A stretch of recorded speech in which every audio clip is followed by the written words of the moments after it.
give you guys a real quick 2-second story.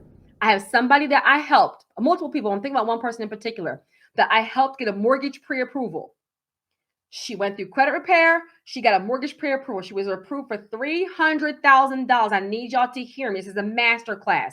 I need y'all to get every aspect of this. She got approved for $300,000. The mortgage pre-approval was good for 120 days, right? Depending on the lender, I'm gonna go through lenders on here. Your mortgage pre-approval is usually good for like 90 to 120 days. Write that down. When you get your mortgage pre-approval, you're basically gonna be approved by the lender, and you're gonna have about 120 days, 90 to 120 days to find your house. You're just going shopping for your house.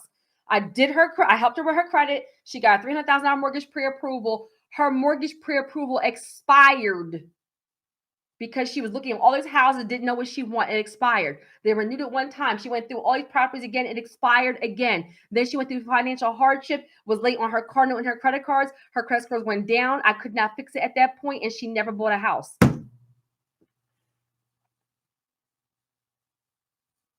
To this day, she's not a homeowner. She had a $300,000 mortgage pre-approval that expired twice when she went to go see houses and houses and houses. Nothing was good enough. This didn't have this. The house didn't have that. Guys, what are your must-haves and what are your deal breakers? Come on. You know how many, Natasha, do you know how many people I help build their credit and they never buy a house? Somebody put in the comments, my. I'm gonna tell you one thing. There was a young girl I helped, a younger girl. She was like late 20s, single mom with one child. Helped her. She said, "Terri, I want a house. Terri, I want a house. Terri, I want a house." Helped her repair her credit. Helped her get the scores that she needed to buy a house. Time for her to go buy a house. I don't want the responsibility of owning a house. I'm just going to keep on renting. I think that people don't understand that look, if you come to me, I'm going to get you a house. I don't think she believed she would get a house. And when I said, "Are you ready for your mortgage pre-approval?" She said, "I don't want to buy a house." Don't let that be you. I said, you could buy a condo. You know, I rent out. I love condos. I'm speaking to somebody on here. If you are a younger person, if you are sick, come on, somebody, poverty mindset. I can't tell you how many people I help get their credit in order for home ownership. They don't buy a house. That's why I need y'all to picture your must-haves and your deal breakers. If you have 2 kids, so your house must have 3 bedrooms, then say, I must have 3 bedrooms. But maybe the thing that you want is a driveway, but if it doesn't have a driveway, it's not going to be a deal breaker. No house is going to be perfect. Write that down. No house is going to be perfect. So know your must-haves and know your deal breakers. If your must-haves is 3 bedrooms, that means if you see a house 1 bedroom, you're not buying it. You see a house 2 bedrooms, you're not buying it. It has to have 3 bedrooms. But say you would like it to have a finished basement, but if it doesn't have a finished basement, but it's in the school district you want, it's the size you want, it has everything else, it just doesn't have a finished basement, you better go ahead and buy that house and stop playing with me and finish that basement later on with your business credit. Write this down. This is number 3. Must-haves, deal breakers. Don't let that story be you. And for somebody on here who may be single or who may be like a single woman, like I'm still a single woman.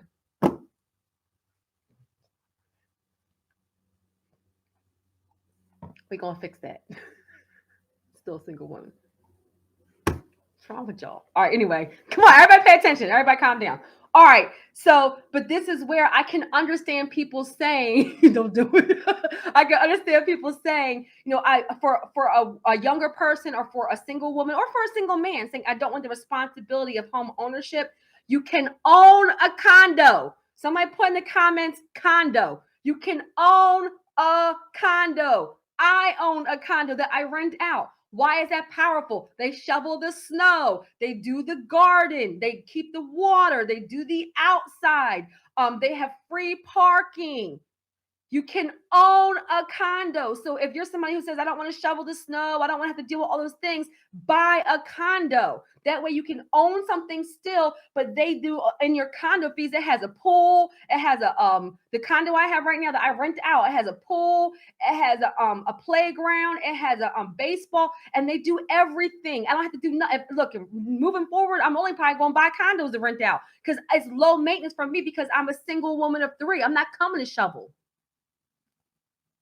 All right, I'm going to leave that right there. So number 3 was write down your must-haves and your deal breakers. All right. Number 4, guys. How much house can you afford?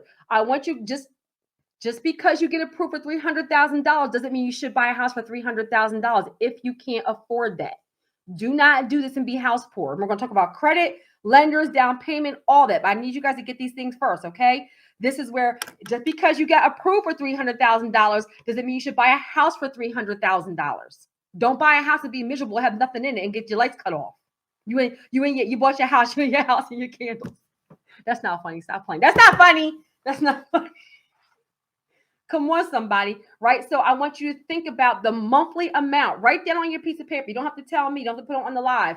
Write down on the paper. How much can you afford per month? Terry, I can afford $1,500 per month. That's comfortable for me. So now when you're looking at houses, guys, you got approved for $400,000 because you done followed me. You got good credit. You done did the live last night to get extra income. Then it says you got $400,000 mortgage pre-approval. You don't went looking at everything, knowing darn well you don't want to pay $2,500 a month in mortgage. Go get your $200,000 house and maintain that. And then the house after that, you either level up and sell that house or you keep that house. Come on, somebody, and rent that out. And that's the beginning of you being a real estate investor. How much house can you afford? What is the monthly amount you want to pay? That way, when you're going to look for houses and you're speaking to your realtor, come on, somebody. Hey, Chuck. Hey, let me see who else is on here. Hey, Monica. Hey, love. Let me see who's on here. Here's Darren. Hey, Darren. Hey, Tracy. Hey, BH. Hey, y'all. Hey, for the legendary notary. Hey, love. Right. So how much house you can afford? All right. Number 5, down payment money. Down payment. Write this down. You are going to, hey, Jay, you are going to pay for a down payment on an FHA or Freddie Mac first-time home buyer program. You're going to pay 0% down. Follow me, y'all. 3.5% down or 5%. Write it down.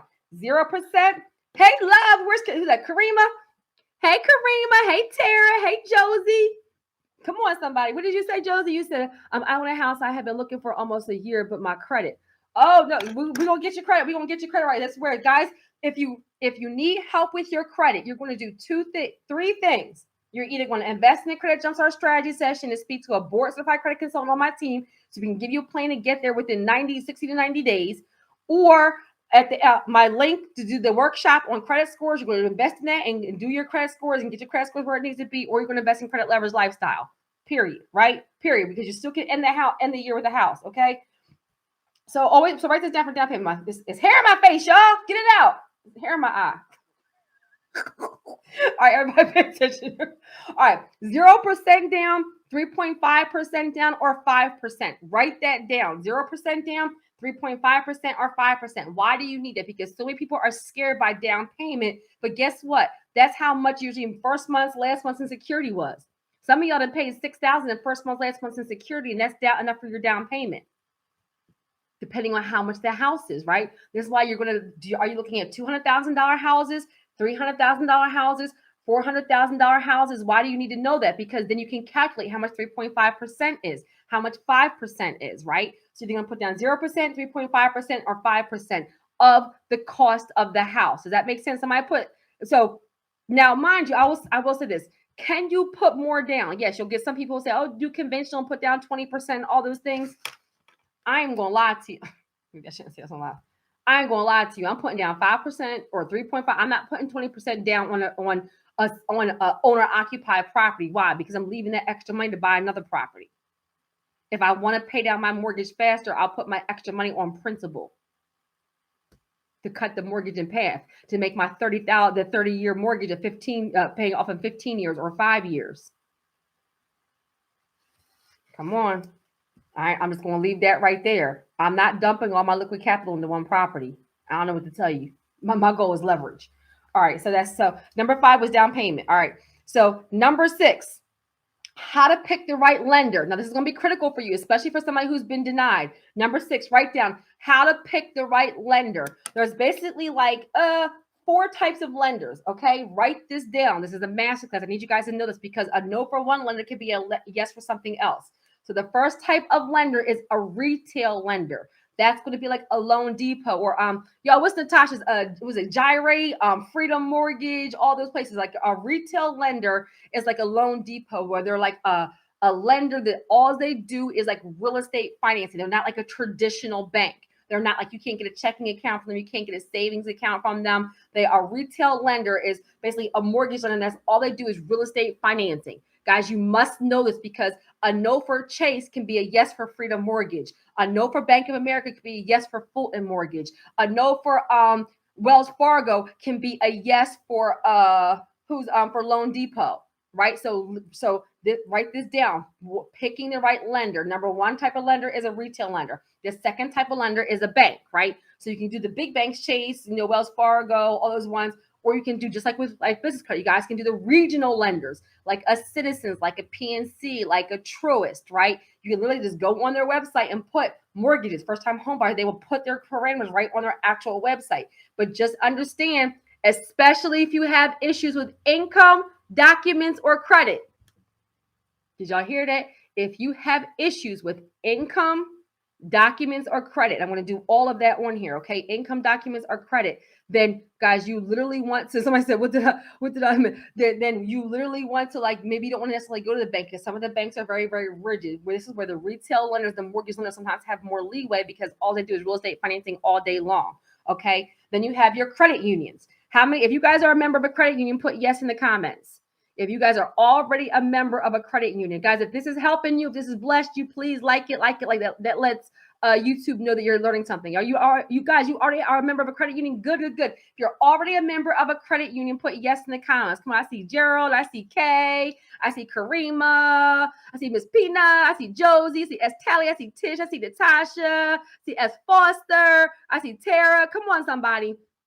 So this is where, guys, then a credit union, they have mortgages. I see Chuck. So guys, if they actually have mortgages, so this is where you can go to them too, because you already have a lender relationship. The same hacks that apply to business credit, you guys can use for mortgages. Vet them. Come on, DJ, right? Wait, is that DJ? Is that DL? Hold on. That's DL. Wait, my eyes are looking how big when I do this. Look, y'all. Wait, I'm sorry. Let me stop. All right, y'all. All right, everybody pay attention. Child, listen. So credit union, and then your current lender. So who do you currently have? Whoever you currently have a relationship, right? So if whoever you already have your checking account with or your savings account with, I can't be serious for a whole lot to save my life. Somebody, Jesus, take the wheel. All right. So who you currently have lenders with, whoever you currently have credit with, right? A personal loan, an auto loan, anything else, a line of credit, they're more likely to do business with you. Okay. So know the lender, vet them first, vet them. You're giving them business. Okay. So if you're not perfect somewhere, you want to probably check a retail lender or go with the lender you already have a relationship with. Okay. Now, debt to income ratio, put DTI in the comments. Guys, you can have a 700 credit score and your debt to income ratio be off and you get denied. Drink my water on that one. Somebody put in the comments DTI. Debt to income ratio is huge for the lenders, especially post-COVID. And guys, some of you that already own a house, these same principles are going to apply to you getting your second and third mortgage, especially if you're doing 203K construction loans, especially if you're doing commercial loans, especially if you're doing conventional. So still value in this. Plus, if you want to teach this to somebody, you need to become an expert. So I'm proud of people on here like Tish, like Lo, who I know own multiple houses. Come on, y'all. Jocelyn, and all the people on here that I know that are already homeowners are on here. I'm so proud of y'all. Come on, somebody, we're getting the information.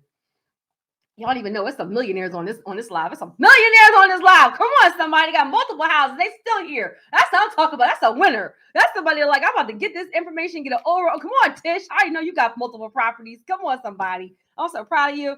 All right, so all of you guys, Jocelyn, Lowe, I see y'all. So debt to income ratio, guys. Do you know your debt to income ratio? Do you guys know your debt to income ratio? You must know your debt to income ratio because this is huge with mortgages. Remember this. People do not go into foreclosure because of their credit. People lose their house because they don't have the income to pay for it. People don't lose their house because of credit. They lose their houses because of income, which is why I did the income masterclass first. So I'm gonna give y'all an example. What number is this? This is still in number 6, guys. This is in number 6. Why am I telling you this? Guys, remember this. 40% and under debt to income ratio is good. 40% and under. 40% and under. 40% and under DTI is good. I'm going to give you guys some examples on how to calculate. This is one of your action items. I give you action items all throughout this already. One of your action items is to calculate your debt to income ratio. Know this in advance. Why? Because when you're vetting your lenders, one lender could say our debt to income maximum is 40. A bank can say it needs to be 35. A retail lender could say we go up to 50, 55. If you know you're somebody who has a high debt to income ratio, you can be a person on here who said they've been getting denied. You can be strategic about picking a lender that's more lenient on credit and has more liberal debt to income ratios. Y'all, I'm not giving y'all fluff on here. This is some real stuff.